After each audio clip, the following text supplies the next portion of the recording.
नमस्कार दर्शक बंधु, आज हूँ 16 नवेम्बर रविवार। चलतु आज किसी मुख्य खबर उपरे नजर पकईवा। नुआपड़ारे निर्वाचन रे इतिहास रचिला बीजेपी। जय ढोलकिया को राज्य बीजेपी कार्यालय करागला भव्य स्वागत। एथिसह वरिष्ठ नेता प्रफुल्ल सामल कहिले समीक्षा करंतु सुप्रीम नवीन। परवर्ती खबरटी रही दिल्ली लालकिला कार विस्फोरणर बड़ खुलासा। व्यवहृत होता 2 केजी रु अधिक विस्फोरक। विस्फोरणर मुख्य आसामी उमर बम तैयारी पई एहाकू व्यवहार करुथिला। परवर्ती खबरटी होची जम्मू काश्मीर नौगाम थाना रे बड़ घटना। फरीदाबाद रु जबत विस्फोरकर जांच बेले होइथिला अति भयंकर विस्फोरण, जहा फल रे 9 जनकर मृत्यु होइतिबा बेले आहतंक संख्या 32 रे पहुंचीची। परवर्ती खबरटी होची बाहरिला ओटीईटी परीक्षार रिजल्ट। बहु दिनर व्यवधान पर बाहरिला ओटीईटी परीक्षार फलाफल। एथिरे मोट 72,413 जन परीक्षार्थी परीक्षा देइथिबा बेले मोट 48,153 जन कृतकार्य करिसंती।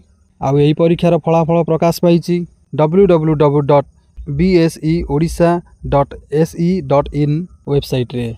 परवर्ती खबरटी होछि गतकाली ठारू आरंभ करा जायछि अभयारण्य रे बाघ गणना। 2टी पर्याय रे करा जिवो बाघ गणना। एथिरे 1500 रु ऊर्ध्व कैमेरा सह करा जिवो बाघ गणना। परवर्ती खबरटी होछि सरकार कले बड़ घोषणा। आवास योजना रे पुणी मिलिबो घर।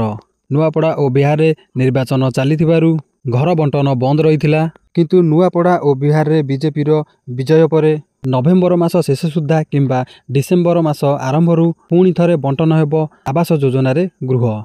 परवर्ती खबरटी होछि दिल्ली और काश्मीर रे बड़ धरणर विस्फोरण परे ओडिशा रे होइछि एबे हाई अलर्ट। श्रीजुक्त मोहन चरण माझी पारादीप नौसेना को कले हाई अलर्ट और पारादीप समुद्र तटरे पहतरा मारिले जवान। परवर्ती खबरटी होछि बिहार और नुआपड़ार निर्वाचन रे बीजेपी विजय परे प्रधानमंत्री श्रीजुक्त नरेंद्र मोदी कले बड़ घोषणा। नवेम्बर 19 तारिख दिन मिलिबो पीएम किसान रो 21तम किस्ती 2000 टंका। ओडिशार प्राय 36 लाख रु अधिक चाषी को मिलिबो पीएम किसान टंका। एने घोषणा कले प्रधानमंत्री श्रीजुक्त नरेंद्र मोदी। परवर्ती खबरटी होछि भारत को आक्रमण करि पारे पाकिस्तान। एने भारत सरकारंकर बढ़िला चिंता। पाकिस्तान और बांग्लादेश मिसी 2 आडू करि पारंती आक्रमण। परवर्ती खबरटी होछि आसंता 20 तारिख ठारू आरंभ हेबो धान किणा। प्रथमे बरगड़ जिल्लारू धान किणा आरंभ हेबो। एने सूचना देले समवाय मंत्री प्रदीप बल सामंत। से कहिसंती धान किणा पई मंडी रे अत्याधुनिक व्यवस्था मध्य करा जायछि।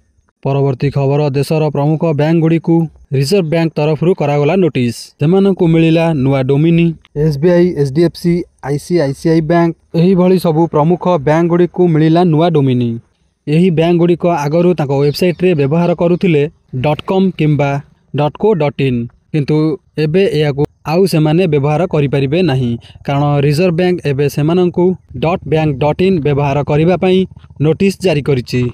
परवर्ती खबरटी होछि बॉलीवुड लोकप्रियता कंठशिल्पी ह्यूमान सागर स्वास्थ्य अवस्था एवं गुरुत्वपूर्ण होइछि। तांको एबे वेंटिलेटर रे रखा जाइछि। ए पर्यंत तांका स्वास्थ्य अवस्था रे कोनोसी उन्नति मध्य आसी नाही। तांको जेउ अवस्था रे एम्स रे भर्ती करा जायतिला एबे मध्य तांका स्वास्थ्य अवस्था सेही भली पूर्व भली अछि। ह्यूमान सागर स्वास्थ्य अवस्था संकटापन्न हेबारु राज्य बाहर को नवा पई राज्य सरकार को आकुल विनती कले ह्यूमानकर मां। परवर्ती खबर राज्य सरकार सह आलोचना कले इकबाल सिंह चौहान। ओडिशा रे बढ़िबो भारतर तटरक्षा बाहिनी। गोपालपुर धामरा रे हबो स्वतंत्र जेटी। परवर्ती खबर सुंदरगढ़ सलंगा बुडुरु आसिला अभावनीय घटना। रास्ता खराब जोगु आम्बुलांस पहुंची पारिलानी, खटिया रे बुहाले रोगी। ताले दर्शक बंधु, जदि आपण एही भली डेली नुआ अपडेट जानिया पई चाहुचंती, चैनल को सब्सक्राइब करी पाखरे थिबा बेल आइकन को प्रेस करंतु। रहूची जय जगन्नाथ।